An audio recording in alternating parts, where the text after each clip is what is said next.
All right, everyone, good afternoon and welcome to the National Press Club, the place where news happens. I'm Andrea Edney. I'm an editor at Bloomberg News, and I am the 111th president of the National Press Club.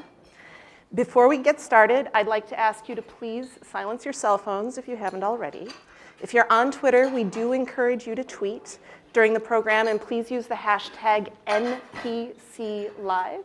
Our handle here at the club is PressClubDC. For our C-SPAN and public radio audiences, please be aware that members of the general public are here in the audience with us today. So any reaction that you might hear is not necessarily from the working press. And now I'd like to introduce our head table. Please hold your applause until everyone has been introduced. We have,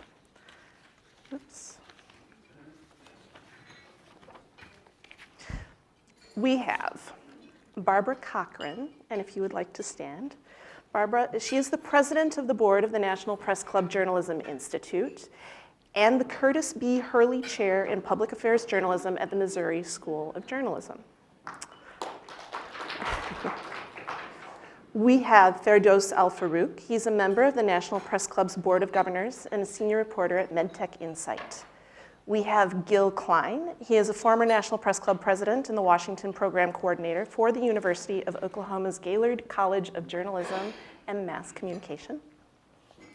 We have Susan Page. She is the Washington bureau chief at USA Today.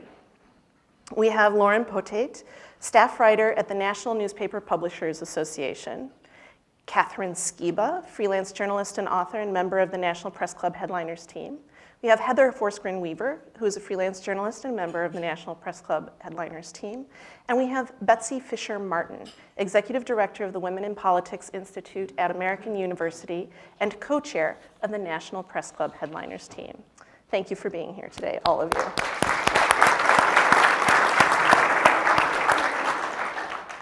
I'd also like to take a second to thank the other members of the Headliners team responsible for organizing today's event.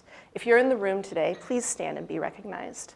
We have Lisa Matthews, Lori Russo, Tamara Hinton, Danny Selnick, Bill Lord, club staff members Lindsay Underwood and Laura Coker, and our executive director, Bill McCarran. Thank you, everybody.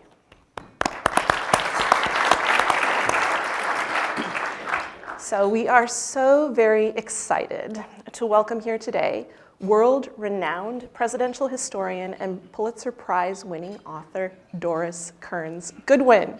Thank you.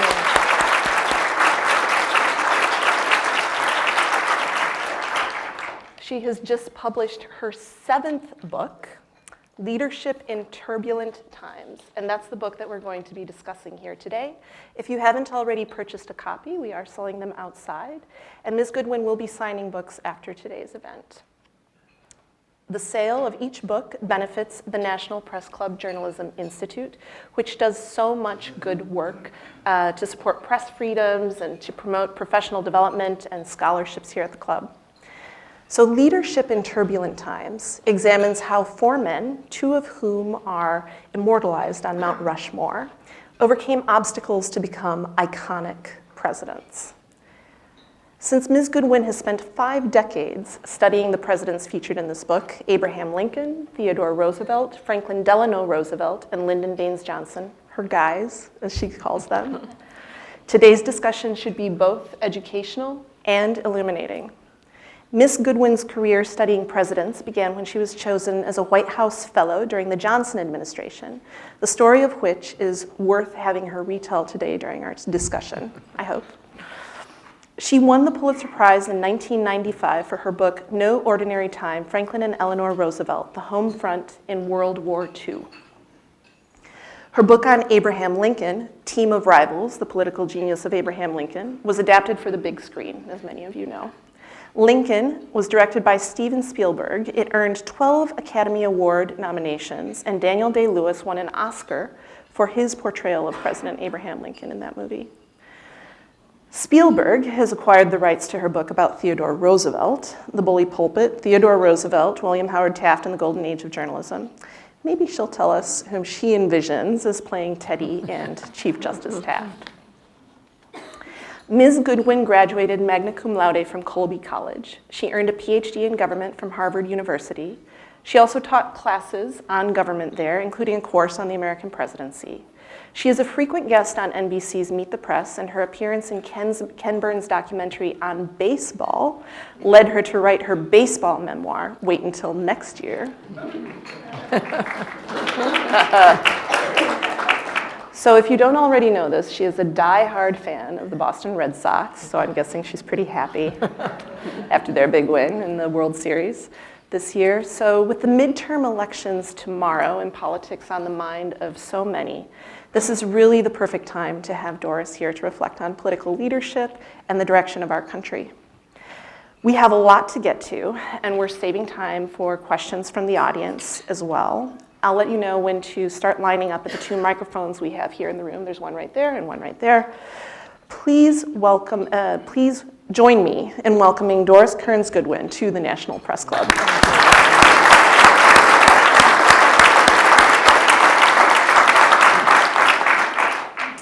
Can you tell us a little bit about what inspired you to write this book on leadership? What inspired you to write this book now? Well, what happened is after I finished Teddy and Taft, I usually then go to a new president. And I always feel like I'm leaving the old guys behind, like I've left an old boyfriend behind. I've lived with them for so long. I mean, my whole life has been spent with these dead presidents. I sometimes fear that the only problem with doing that is that there'll be in the afterlife a panel of all the presidents I've ever studied. And everyone will tell me everything I got wrong about them. And the first person to scream out will be Lyndon Johnson, of course. How come those other books was twice as long as the books you wrote about me? So when I came to the end of Teddy and Taft, I thought, you know, all my career, I've really been thinking about leadership. I taught it when I was at school. In graduate school, we used to debate the big questions. Where does ambition come from? Does the man make the times, or is leadership inborn, or is it developed? And I realized that if I could focus that lens on the guys that I knew the best, as was said, Lincoln, the 2 Roosevelts, and LBJ, then maybe I could think about leadership. And even when I started it, there seemed to be a problem with leadership in Washington. We couldn't get bipartisanship on any signature issue, and people were worrying whether or not we were having the right leaders come to Washington since they were so unable to get together. And then, so I called it Leadership in Turbulent Times because all my guys were in turbulent times. Never did I realize how relevant the title would be until these last couple of years. So I think in some ways I feel what I'd like to think it does is to shine a light on what genuine leadership looks like, what are the traits that it develops, how does one grow in office, all the kinds of questions that we can put to our current president and question the leadership capacities of today. So you started this book when they were young. You focused on them as they were growing up and their home lives. And you wrote how they grew in office. Can you tell us a little bit about that? Yeah, I think that's really important. I mean, when I did it in part because I was in a college audience and a student raised his hand and said, how can I ever be one of those guys? They're on Mount Rushmore. I need to know what it was like for them in their journey. So that's partly why I did it, because then you'd see them struggle, you'd see them fail. But as I realized, more importantly, you'd see them grow in office. I mean, for example, Lincoln, he's only 23 when he runs for office the first time. And the statement he puts out is just remarkable, showing how different he is really from the other 3, and maybe from any other president we've had. He said, everyone has his own peculiar ambition. Mine is to be esteemed of by my fellow man and to be worthy of that esteem, which is a huge ambition to have when you're 23. The other 3 people had ambition for themselves, but then it eventually develops into ambition for the greater good, which somehow Lincoln had at the beginning.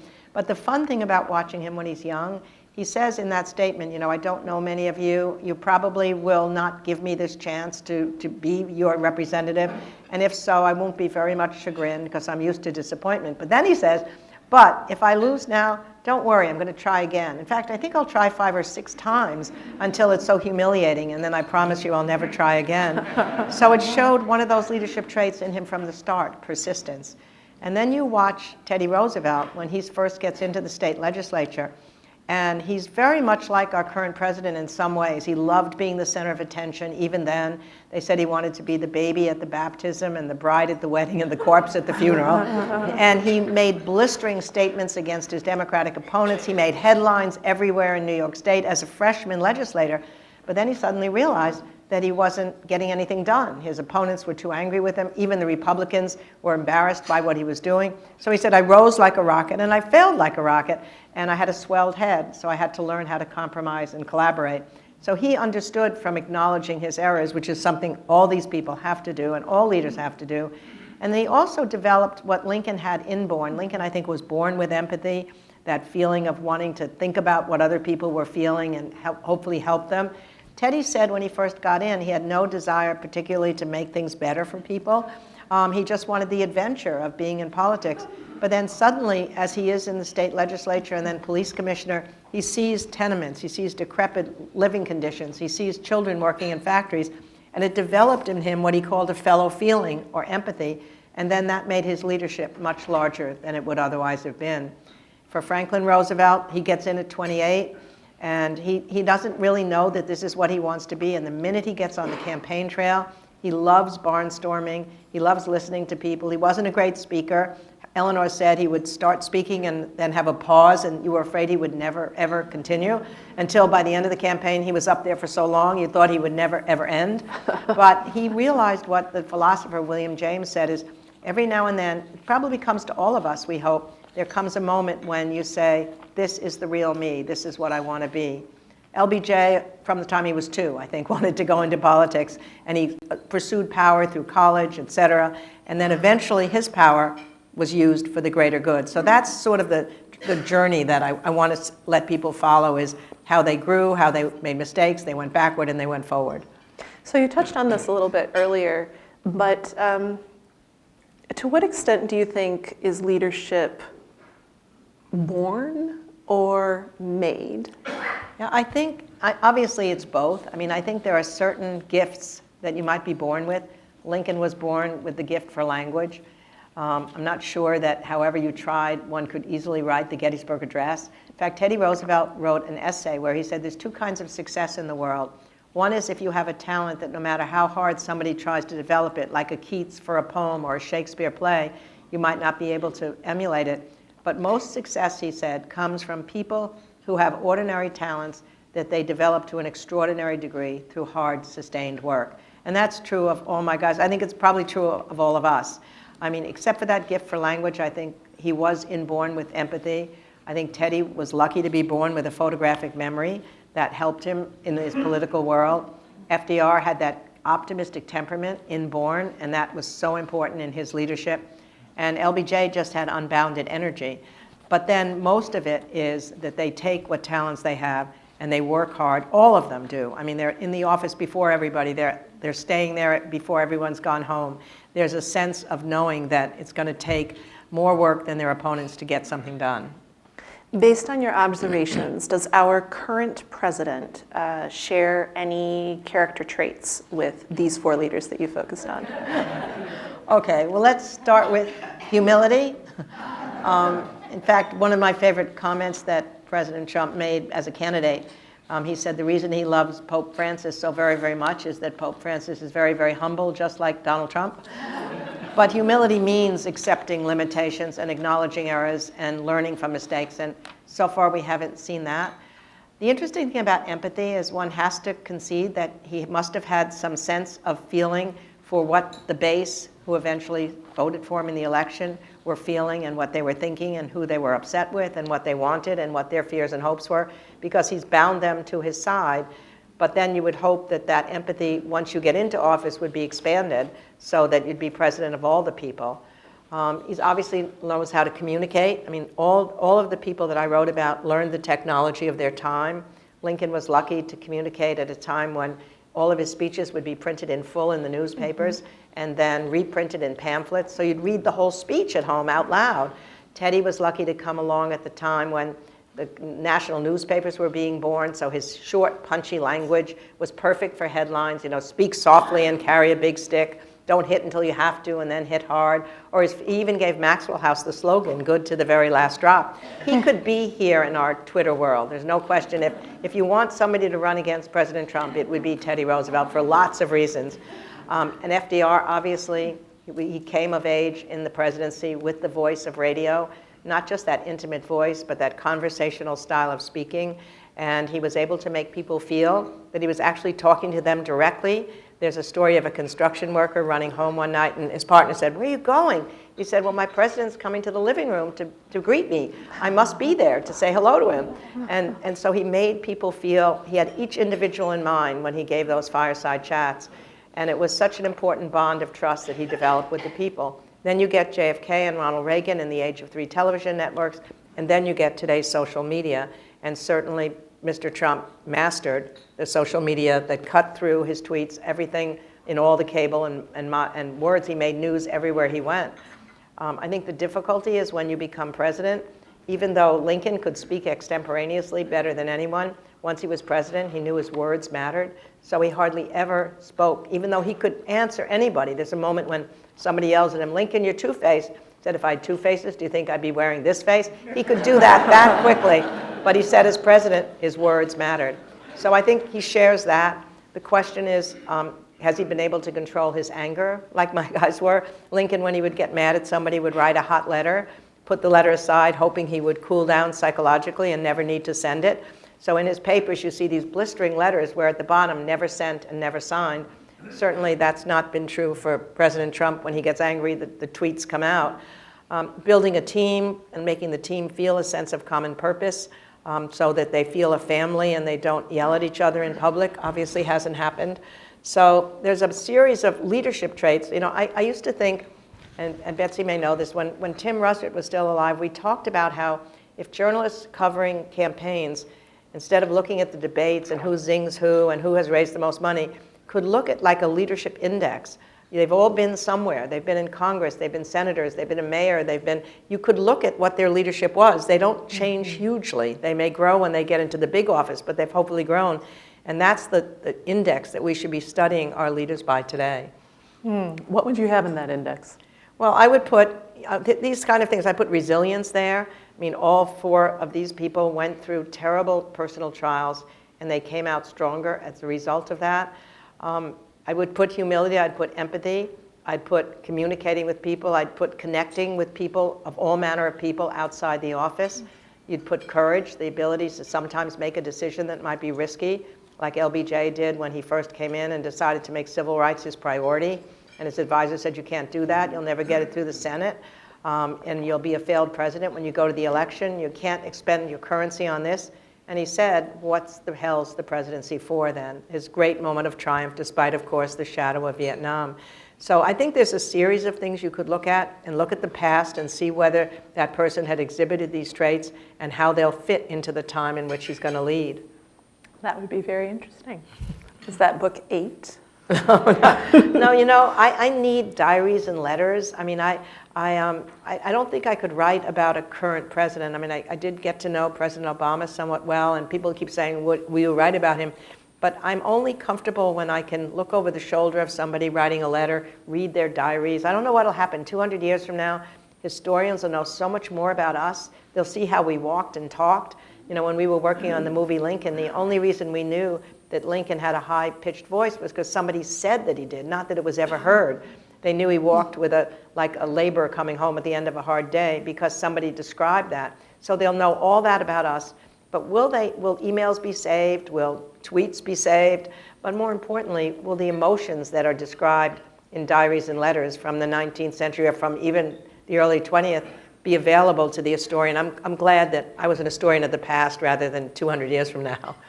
It'll be interesting 200 years from now, too. I'm sure you can make a go of it. I may learn things. Yeah.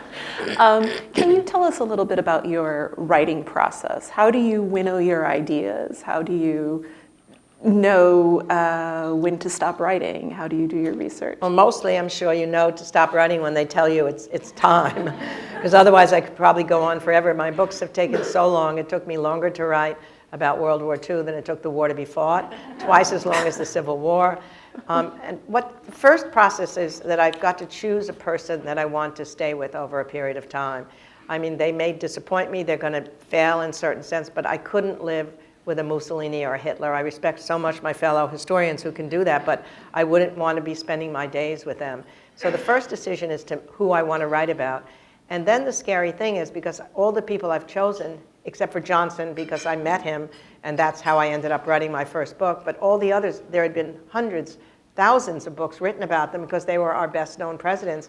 So the scary thing was, how do I create a story that's not just a biography, that may tell a story that the other people haven't told? And that took a while. I mean, for Franklin Roosevelt, I really thought I'd spent maybe a year or so thinking I'd do a biography on him.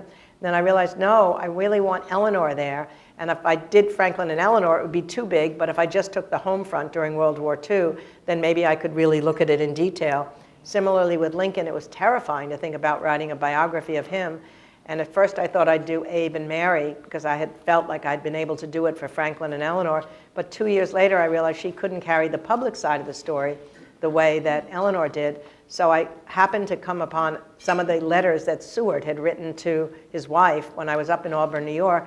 And I thought, oh my God, there's thousands of letters he wrote to her. Then I thought about Chase, and he had diaries and letters. And then I thought about Bates, who had diaries. And I realized these were his rivals, and he put them in his cabinet. So that became Team of Rivals. Similarly with Teddy, so many biographies of him, I had to do Teddy and Taft. So this is my rationale for why it takes so long. And it means that you've got big, fat books. Somebody told me they were reading The Bully Pulpit at night when it was still a hardback and fell asleep and she broke her nose. So I promise you, this one is not as fat. Can you tell us a little bit about how you came to President Johnson's It's a very strange story. I mean, I was a graduate student at Harvard, and I was selected as a White House Fellow, a program I'm sure many of you know about. It's terrific. Colin Powell was a White House Fellow, Wesley Clark. You get assigned to a cabinet officer or the White House staff. We had a dance at the White House. President Johnson did dance with me. Not that peculiar. We only had 3 women that year out of the 16 White House Fellows. But as he twirled me around, he whispered to me that he wanted me to be assigned directly to him in the White House. But it was not to be that simple. For in the months leading up to my selection, while I was a graduate student at Harvard, like many young people, I was active in the anti-Vietnam War movement. And a friend of mine and I had sent an article to the New Republic against LBJ, and we hadn't heard anything. And the dance happens, and several days later, this article pops up in the New Republic. And the title they put on it was How to Remove Lyndon Johnson from Power. So I was certain he would kick me out of the program. But surprisingly, he said, oh, bring her down here for a year, and if I can't win her over, no one can. So I did eventually end up working for him in the White House, and then accompanied him to his ranch to help him on his memoirs. I'm not sure I ever fully understood why he had chosen me to spend so many hours with. I like to believe it was because I was a good listener, and he was a great storyteller, fabulous, colorful stories. There was a problem with them. I later discovered that lots of them weren't true in quite the way he told me, but they were so entertaining nonetheless. But I also worried, to be completely honest, that it was partly because I was a young woman, and he had somewhat of a minor womanizing reputation. So I would constantly talk to him about steady boyfriends, even when I had no boyfriends at all. And everything was working perfectly until one day he said he wanted to discuss our relationship, which sounded so ominous. And he took me nearby to the lake, conveniently called Lake Lyndon Johnson. Wine, cheese, red check tablecloth, French bread, all the romantic trappings. And he started out, Doris, more than any other woman I have ever known. And my heart sank. And then he said, you remind me of my mother. So anyway, I ended up living at the ranch in those last years, helping him on his memoirs, and it was the privilege of a lifetime. I took it for granted then, but I realized that, that chance to have talked to him, especially when he was so sad and wanted to talk about civil rights and the Great Society and all the domestic stuff that I really cared about, it's probably what gave me, I hope, the impetus to be a presidential historian and then to look with empathy toward each of my subjects rather than judging them from the outside in.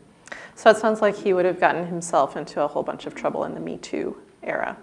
Like many others his like age, many yes, others, I would yes. think so. Of the presidents who have served since LBJ, whom would you pick to write about, and why, do you think? I think I probably wouldn't, as I just said. I mean, Okay. they'd be too current for me. I need distance, too, I think, as an historian. When you've got a generation between you and the president, you can see the context of the time, you can see what was possible, and you can read not only the diaries and letters, but people's memoirs and all the papers that are now being, so I'd feel too naked in a certain, that's not the right word probably to use, but that's what I mean about a current president or a recent one. Since we're at the National Press Club today, how did each of the presidents that you write about in leadership treat the press? And is knowing how to relate to the press part of what makes a president a good leader. Without a question, without a question.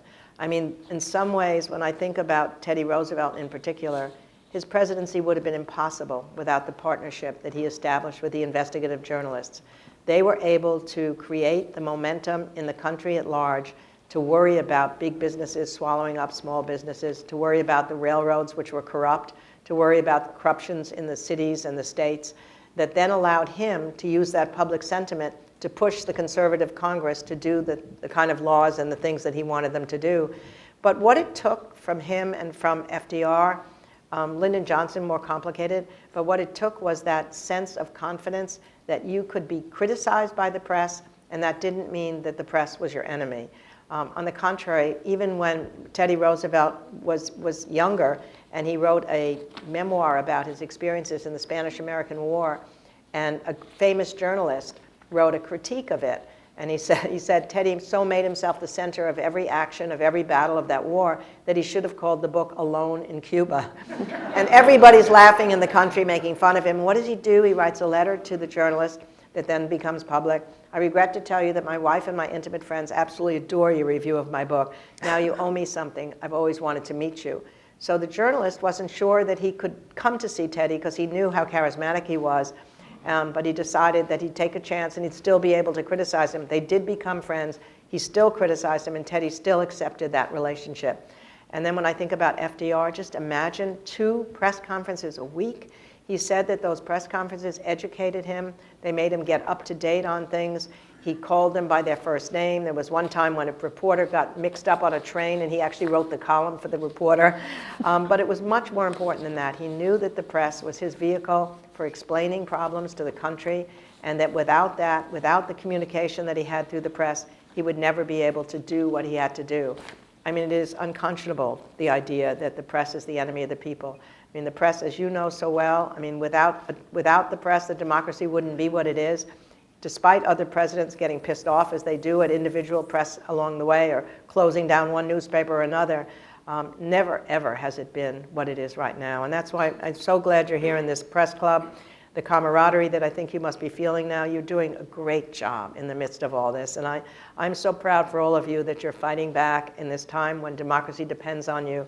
And it's even more of an honor for me to be here than it would have been 10 years ago to be sitting amongst you. Well, thank you so much. That's really lovely. Thank you. So you mentioned camaraderie. Many of the presidents that you've written about have actually visited the National Press Club. William Howard Taft was the first.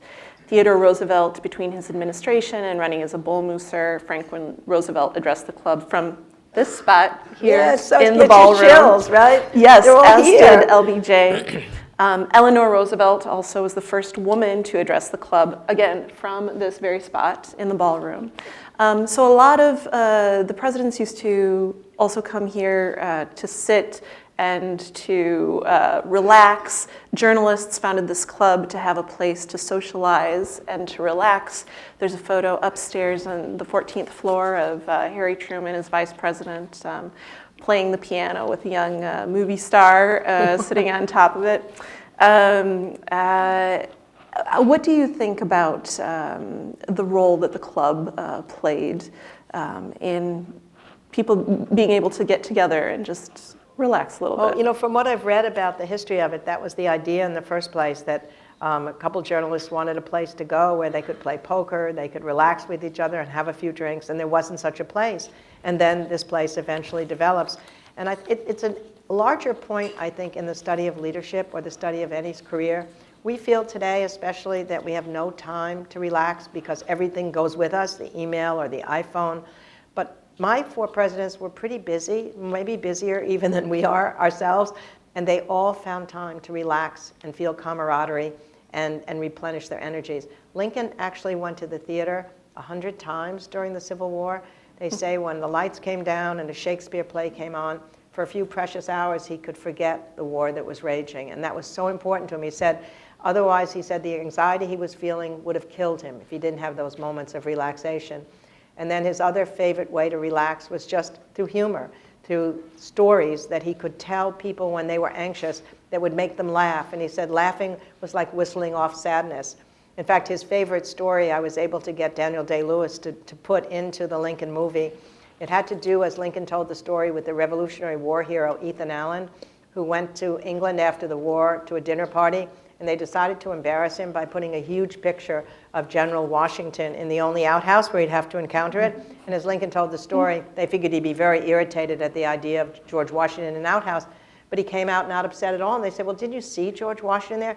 Oh, yes, he said, I think it was the perfectly appropriate place for him. What do you mean, they said? Well, he said, there's nothing to make an Englishman shit faster than the sight of General George Washington. And he had hundreds of these stories. So in the middle of the worst cabinet meeting, one of these stories would come out. And then Teddy Roosevelt spent 2 hours every afternoon at the end of the day in some sort of exercise, sometimes a wrestling game or a boxing match or a raucous game of tennis.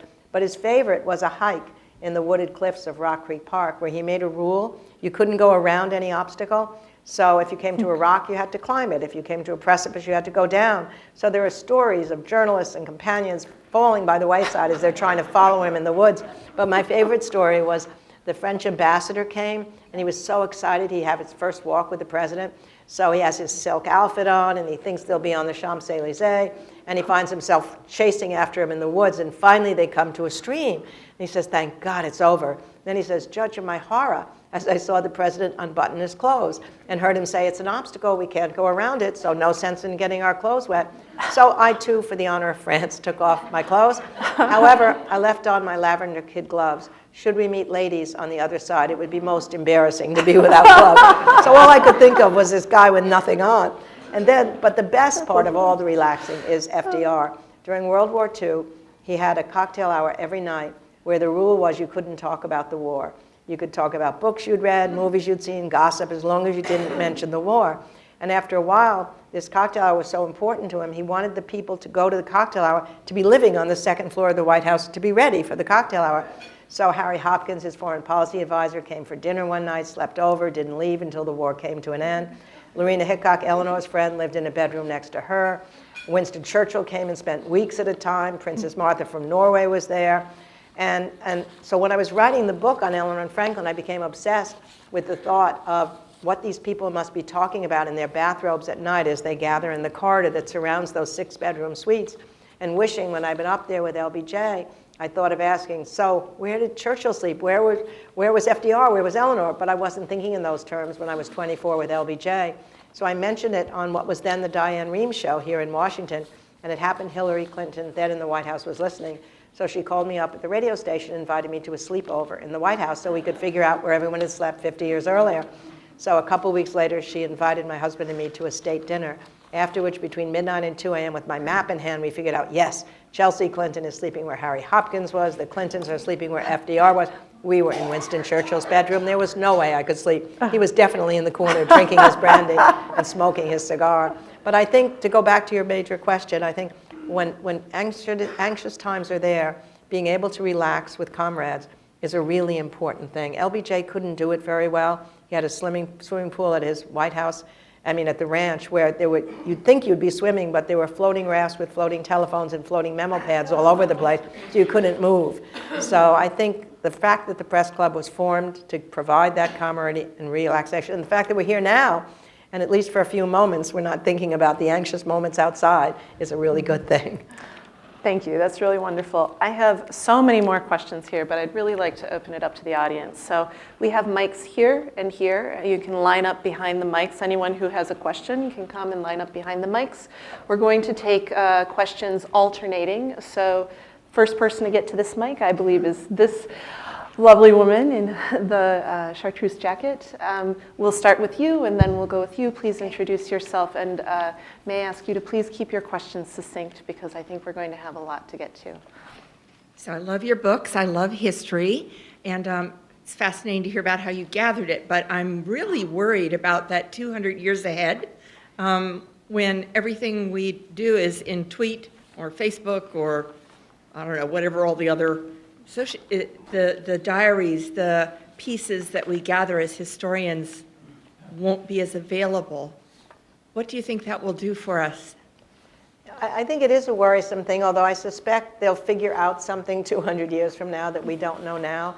But the value of diaries or the values of letters are, people are reflecting when they're writing those letters. They're taking the time to think about what they're experiencing, so you as a historian can get into their heads in a way that you normally couldn't have. A friend of mine, James McPherson, wrote a wonderful book about the letters that the Union soldiers wrote home to their families.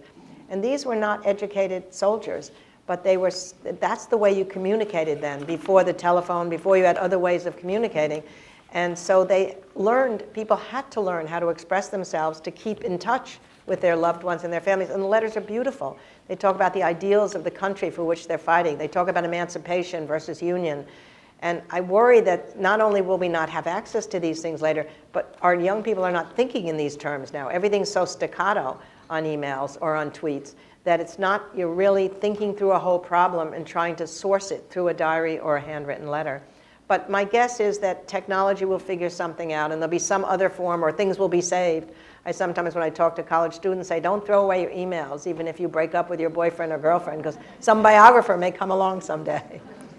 Thank you so much. Thank you. The gentleman in the gray. My question is about President Jackson and President Trump. Trump has indicated some sympathy with Jackson, and we've been sort of reevaluating Jackson as a president. He was at one time just the star of the Democratic Party and so on.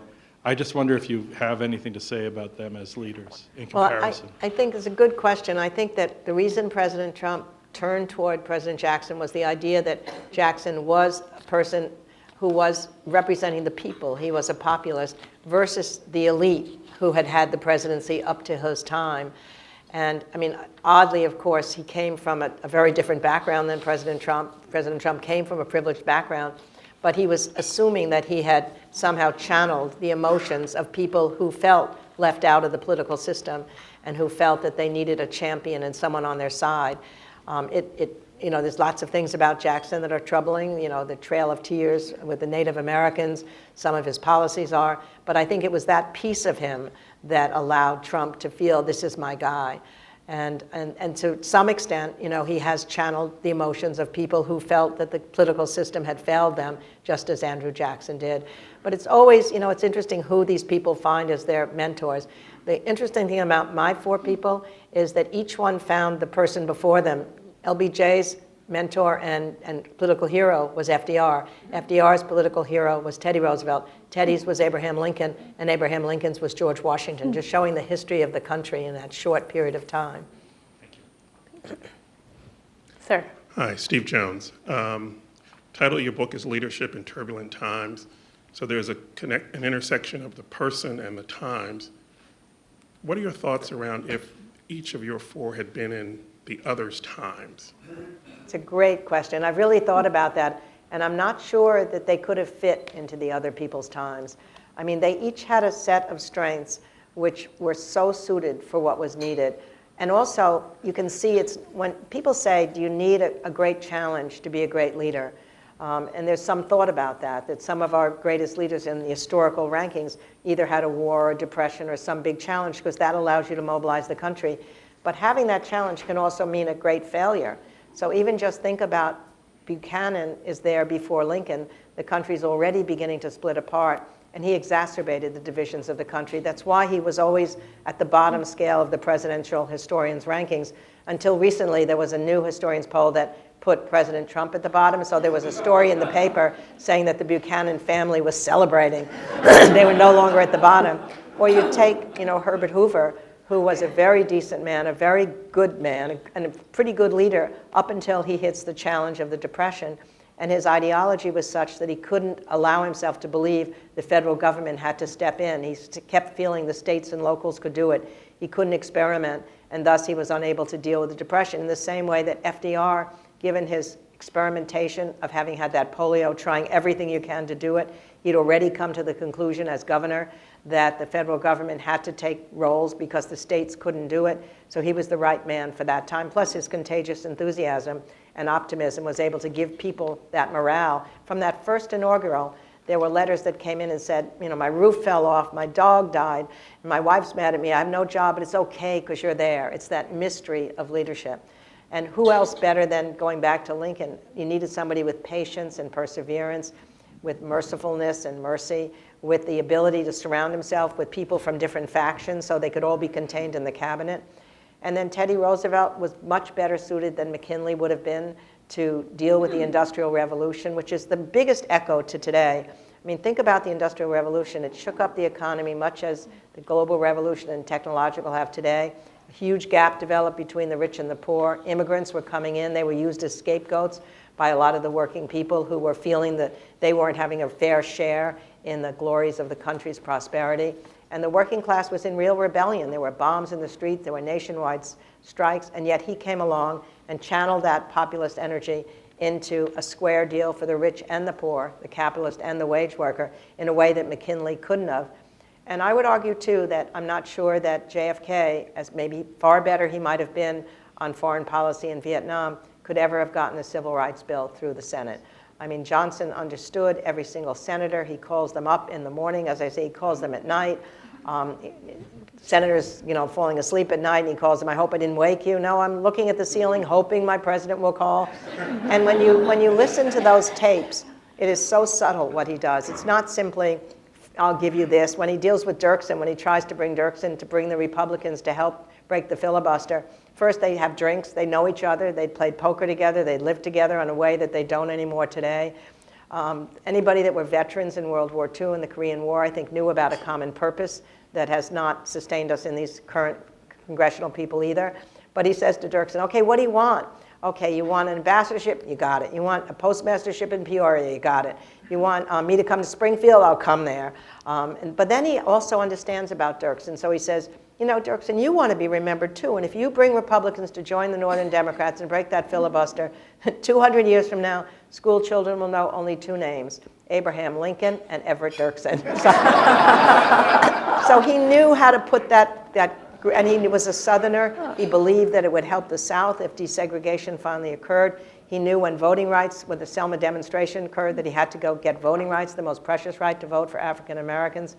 And I don't know that anyone else could have understood that Congress as well as he. So maybe they couldn't have even done each other, but I think they couldn't, the people before them were not suited for the times the same way they were. So it is a question of, the man makes the times, but the times makes the man at the same time. Hi, Bob Wiener, Wiener Public News, and we write op-eds in papers with young journalists, a couple of whom are here today. Great. Can presidential leadership after Trump return to respect for people at home and alliances abroad? What's the political lesson of Trump for the future? And is there a parallel to Trump in the past?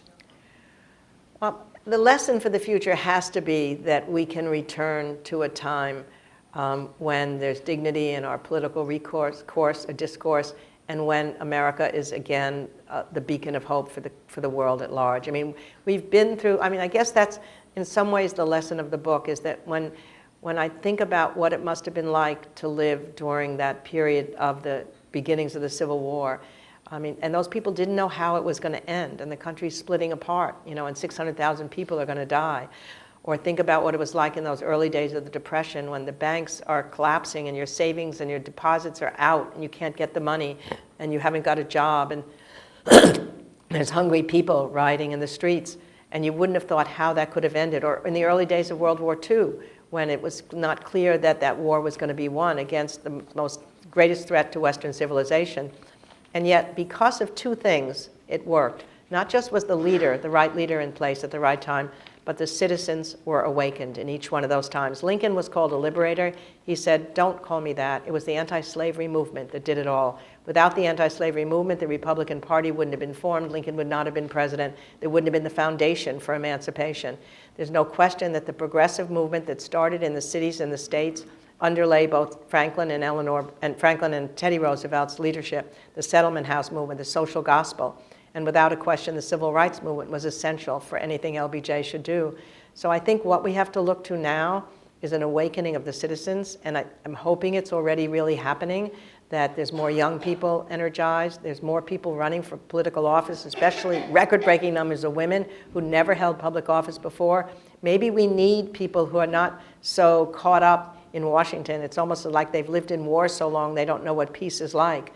And there are things we can do. Franklin Roosevelt said, man makes problems so man can solve problems. I mean, I keep thinking about, we could have nonpartisan congressional committees, committees that are nonpartisan, drawing our district lines instead of the gerrymandering we have now. We could have states are beginning already to do that. 4 states are. There's states that are beginning for a constitutional amendment to overturn Citizens United. There are practical problems that can make our political system better. A political system needs a revolution right now. One of my favorite thoughts is just, I wish we could really reinstitute the idea of a huge national service program at home. Teddy Roosevelt said the rock of democracy will founder when people in other parts of the country or in other parties begin to see each other as the other rather than as common citizens. And I keep dreaming of, I know there's more people that want to be in the teacher corps and city year and all these things than they can possibly take. We had a huge program where people from the cities could go to the country and vice versa and be working as you would in the military with that common purpose, but at home on disaster relief, on teaching, on service, that maybe it would teach people to see each other in that younger generation, not as the other, but as common American citizens. There are answers to these things. I don't know them, but I have a feeling that if the citizens awaken to this, this is their rendezvous with destiny, this next young generation. And if they don't vote tomorrow, then I think then it's the problem of our country. Then it's the collective mirror on us, not just the young people, but all of us. Great, thank you. Thank you. Can I just slip one in really quick before you go ahead, Alan? Can I just, sorry, moderator's prerogative, sorry. Yes. What is your prediction for tomorrow's midterm elections? I am an historian. I look backwards.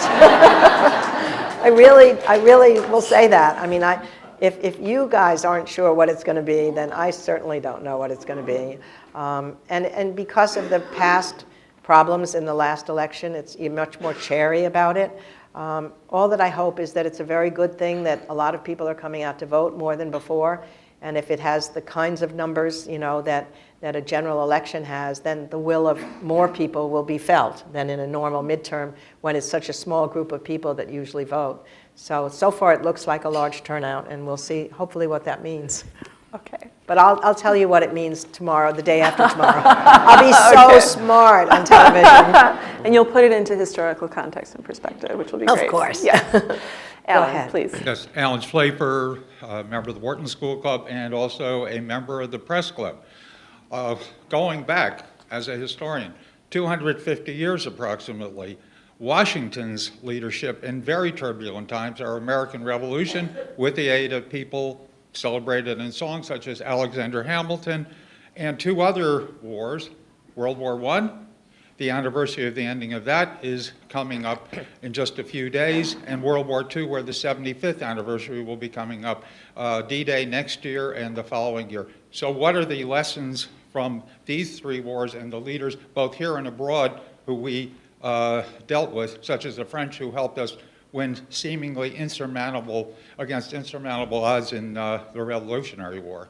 I think, you know, in fact, I'm working on a documentary possibly for History Channel on George Washington. I can't wait to learn more about him because I really need to understand the precedents that he set as president, his farewell address, worrying about entanglements abroad, worrying about partisanship.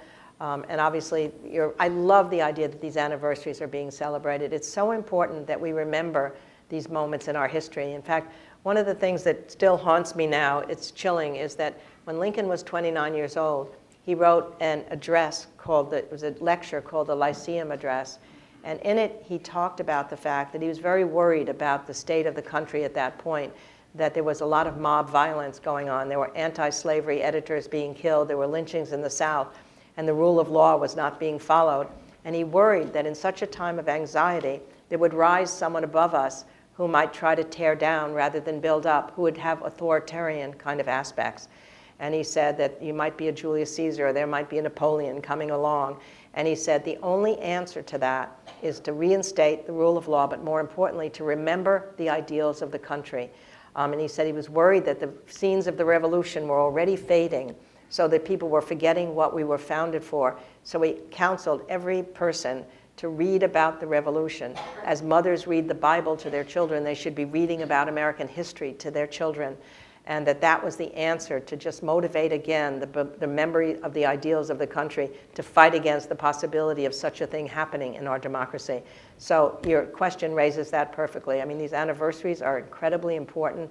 History is so important so that we think about what these other people did, how we got through those times, and how it was the benefits of remembering the ideals of how we were founded still as a special nation. Still, as Lincoln said, no one would want to change where you are from this country, but the country has troubling times. We are in one now, and the best thing to do, maybe it's just because I love history so much with a passion since I was a little girl, but I think reading history and remembering these times and celebrating the leaders in the past who helped to get us through it and the citizens who are awakened is our best protection against what's happening right now. Great. Well, we have time probably for about 3 or 4 more questions. Yes, go ahead and applaud. Do you think we're headed toward a civil war? Wait, could you say this again? Do you think we're headed toward a civil war? I don't. I really think that the people themselves are strong enough right now that there will be a check put on the presidency. I mean, if I were to predict what will happen, I think there'll be some sort of a check tomorrow. How big it will be in the House, I don't know.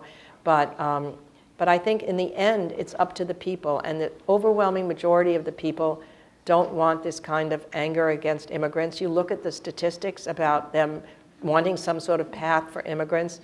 They're so sad about the divisiveness in the country. I mean, I kept thinking, and it turned out not to be right, that there were certain moments when the people would just say, this cannot hold anymore.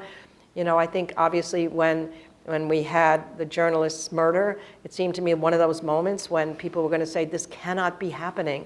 That this has taken place and that the president is talking about Saudi Arabia's help for us in buying our weapons. And then again, when the bombing plot took place, I mean, think of what that bombing plot meant.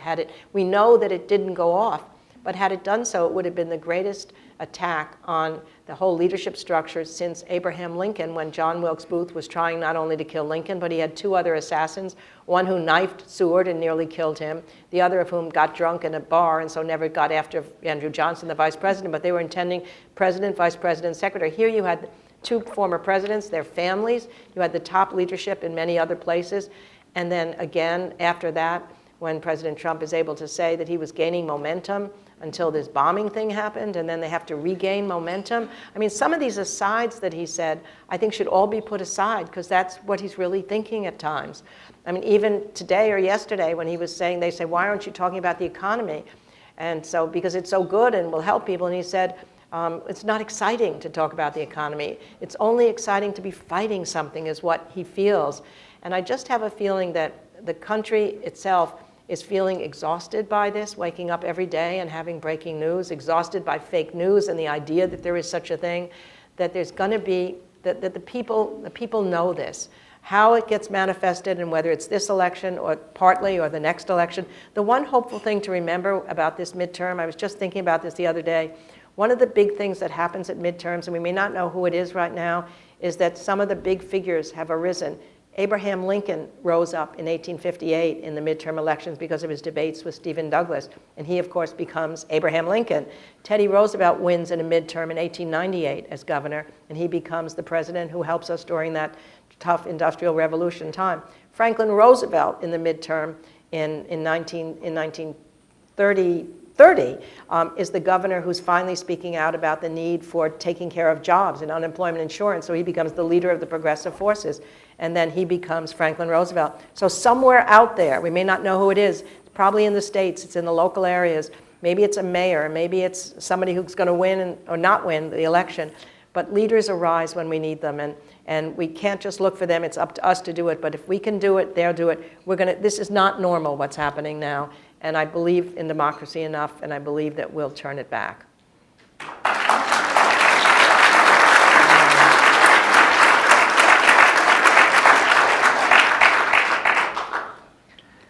2 My final name is questions. Sorry. 2 final questions, Viola, and then over here. My name is Viola Ginger. I'm Washington editor for Just Security, which is an online forum at NYU Law on national security and human rights in the law. We hear a lot of talk oftentimes, especially during election periods, but also in between, about American values. We hear it under this presidency, under the previous presidency, and so forth. In your historical research, have you found a core definition of what that really means, and is there a societal agreement, as far as you can tell, on what American values are and what that means? Well, I mean, I guess I'm not sure I know the answer to your question, honestly, because it's a very thoughtful question, and it might take me a little bit longer to think about. But I think, if we look at some of the documents that are part of our founding, especially probably the Declaration of Independence, and see what those words meant to the people who were fighting a revolution to preserve those. I mean, what Abraham Lincoln would talk about was that what he was fighting for in the Civil War was not simply for the South to be reunited for the North, but that we believed that people could govern themselves, and that if the South could secede from the North, it would show all those people who believed they need a dictator or they need a king or a queen that we couldn't do it, because maybe someday the West would secede from the East. So you take that idea that is part of America's tradition, that we vote our own people into power, and we don't need a person on high to be having that authority over us, that we have that capacity. That's one thing that other democracies may not have, or other forms of government, rather, may not have. But then I think you just think about some of those words in the Declaration of Independence and what it means. And one of the values that Lincoln talked about the most was the right of everybody to rise to the level of their discipline and talents, which means mobility. And that is something that we used to believe in democracy. I think that's one of the things we've failed at in these last decades, and maybe that's what's caused the schism in the country, that too many people don't have the right education to be able to mobilize themselves up to the level of their discipline and talent. And we may be losing those talented people, and we may not be providing the education. I think we need, this is going off in another direction, but we need teachers. We need to honor our teachers much more than we have, and the education system is at the core of what a democracy depends upon. So there's lots of things we have to do, but I'm not sure, I would love to think about it, but I would look in the Declaration, I'd look in the Constitution, and find some of those words that I think we still adhere to, we still go back to, especially the Declaration. And it's not just American values. These are values of democracy, they're values of human rights, they're values of social justice and economic opportunity, which are larger than America. It's just that we seem to embody them, and we believed in them, and we were a beacon of hope for other people for a while who were not practicing them. But anyway, I can't think anymore because I think it's too big for me right now. It was a great question. So there will come hopefully an easier question that I can answer much more articulately. Hi, my name is Paul Kochis, and my question is, excluding 2016's candidates, can you think of a couple of candidates who lost the presidency who you think would have demonstrated amazing leadership? You mean in the past? Yes, in the last 100 years. Yeah, I mean, I think, interestingly, in 1940, when Roosevelt ran against Wendell Willkie, I think he was an extraordinary man. He was a businessman, a socially progressive businessman, and he, more importantly, when he came in, he understood, despite the Republican Party's isolationist wing, which presumably he was supposed to represent, he understood the threat that Hitler posed. And he went for Lend-Lease, he went for the draft. Without that, it would have been a really hard kind of election. And he almost beat FDR. So I think it's an interesting thing to think about where he might have been. He was a Republican, progressive. He's one of them. I think that, you try to think about in our recent times, Hubert Humphrey, what kind of a president he might have been. Certainly, I think he would have been a better president than Richard Nixon. He was a man who had his real groundedness in the part of the Democratic Party that was the working class, as well as the other people in the party.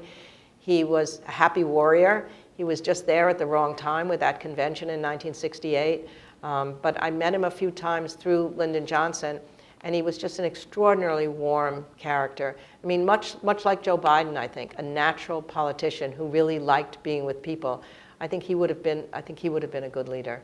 And I bet you we could find, a half a dozen. I mean, somebody's written a book, one of my fellow historians, which I unfortunately haven't read yet, but about these losing candidates. And it's a really interesting idea to know why they lost and whether it was something particular at the moment, but whether they had the qualities that might have been fit for yet the next time around.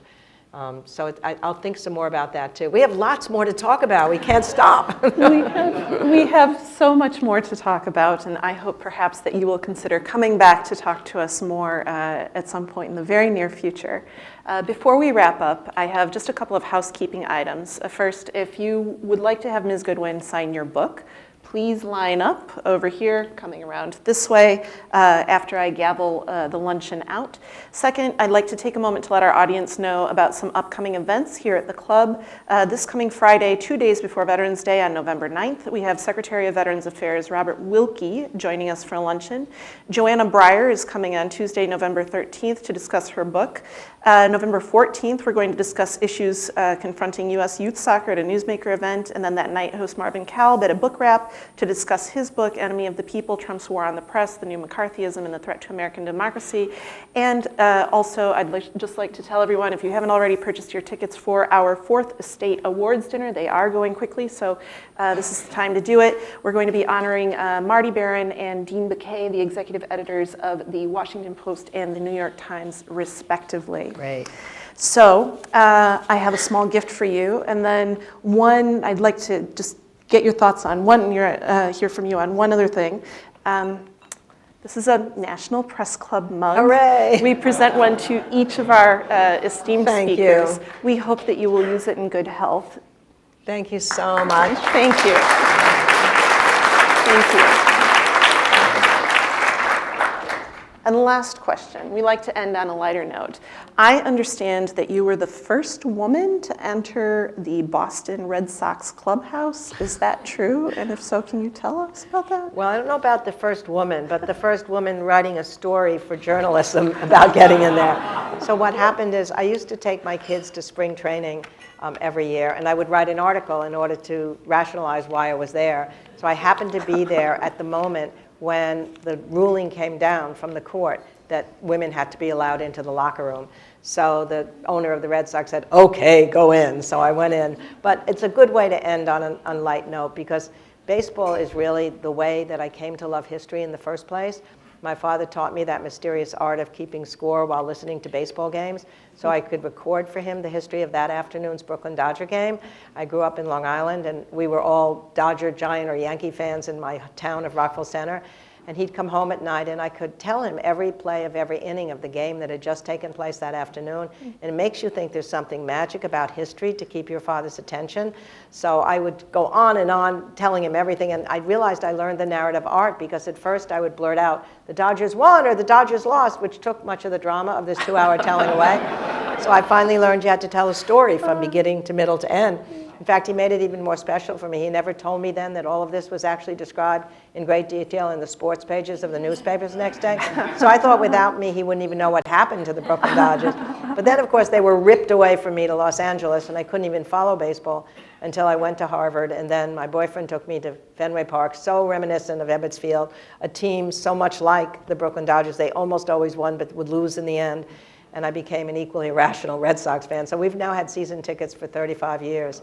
So I must say that it's been an extraordinary part of my life. It is my avocation that goes along with my vocation. And even though my father died before I even had my 3 sons, so that they were never able to meet their grandfather, when I sit with my sons sometimes at Fenway Park, I can imagine myself still young at Ebbets Field watching the players of my youth, Jackie Robinson, Pee Wee Reese, Duke Snider. And I must say there's magic in these moments, for when I open my eyes and then I see my sons in the place where my father once sat, I can feel an invisible loyalty and love linking my sons to the grandfather whose face they never had a chance to see, but whose heart and soul they have come to know through the stories I have told, which I guess to end it is the reason why I'm so happy to have been an historian, constantly looking back into the past, is that it allows me to believe that the private people we've loved and lost in our families and the public figures we've respected in history really can live on if we pledge to tell and to retell the stories of their lives. So I'm so glad to be able to do that with you today, bring these characters back to life. And we are so happy to have you here. Thank you so much for coming to the club. Thank you very much. Thank you very much. Thank you. Thank you. That was very beautiful. welcome. I really enjoyed it. Thank you very much. Thank you. And we are adjourned.